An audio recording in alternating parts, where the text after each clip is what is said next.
Les personnes assujetties à cette obligation de vigilance sont en réalité nombreuses, elles sont même de plus en plus nombreuses. Car, et pour parler un tout petit peu savamment, le champ d'application rationné personae qui concerne cette obligation de vigilance propre à faciliter la connaissance du client, eh bien ce champ d'application est toujours plus vaste. Si historiquement, ce sont essentiellement les opérateurs du secteur bancaire et financier qui étaient concernés par la réglementation sur le KYC, on pense naturellement aux banques, on pense aux assureurs, ainsi qu'à tous les intermédiaires qui interviennent dans ce secteur, eh bien au fur et à mesure de la réglementation, d'un plus grand nombre de personnes ont été sommées de participer à cet effort de connaissance du client, toujours dans la perspective de lutter contre le blanchiment d'argent sale et le financement du terrorisme.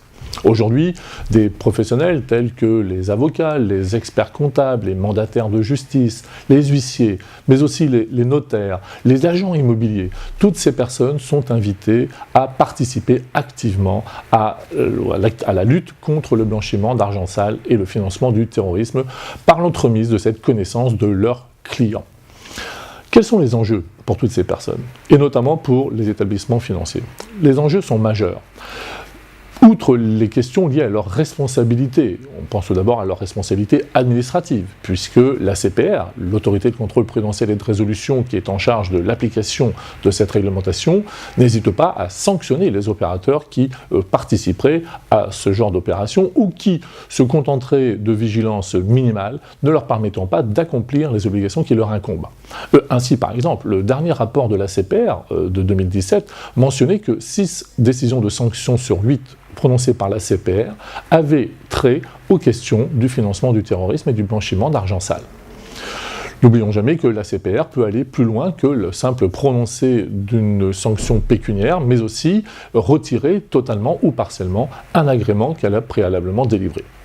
Responsabilité responsabilité civile, si un préjudice a été commis du fait de ce manque de vigilance et de ce manque de connaissance du client, dès lors qu'un préjudice aura été constaté et qu'un lien de causalité entre la faute commise par l'établissement financier et ce préjudice pourra être établi.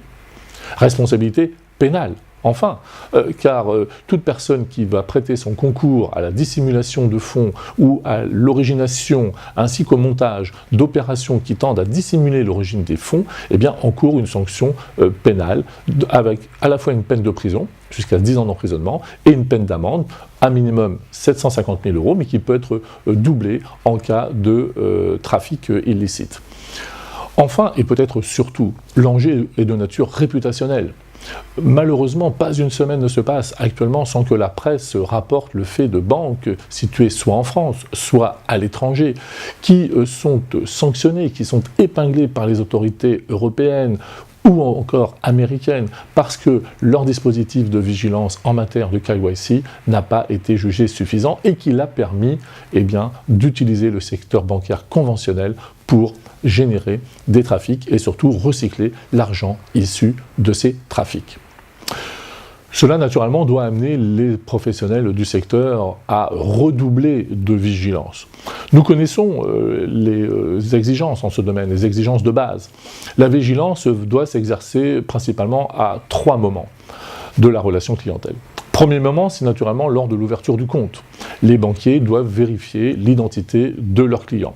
Et ici, naturellement, les exigences peuvent un petit peu diverger selon que vous avez affaire à une personne physique ou à une personne morale. S'agissant des personnes physiques, il faudra naturellement contrer leur identité à travers un document officiel qui attestera à travers une photo et une signature de leur véritable identité. De même, il faudra s'assurer du domicile du client qui entre en relation avec la banque et qui souhaite y ouvrir un compte. S'agissant des personnes morales, qu'elles soient françaises ou étrangères, eh bien, il faudra impérativement administrer l'ouverture de compte et renseigner le dossier d'ouverture du compte avec la fourniture d'un extrait CABIS qui seul fait foi, extrait CABIS de moins de 3 mois. Deuxième temps, eh bien, cette obligation de vigilance, cette connaissance du client, elle doit se développer et peut-être même s'étoffer tout au long de la relation commerciale avec le client. Le client est amené à nouer d'autres opérations qu'une simple ouverture de compte, des opérations de remise de fonds, des opérations de prêt. Toutes celles-ci, d'ampleur variable, peuvent être l'occasion, malheureusement, pour des clients peu scrupuleux de tenter d'utiliser le secteur bancaire conventionnel pour blanchir de l'argent ou financer des activités terroristes.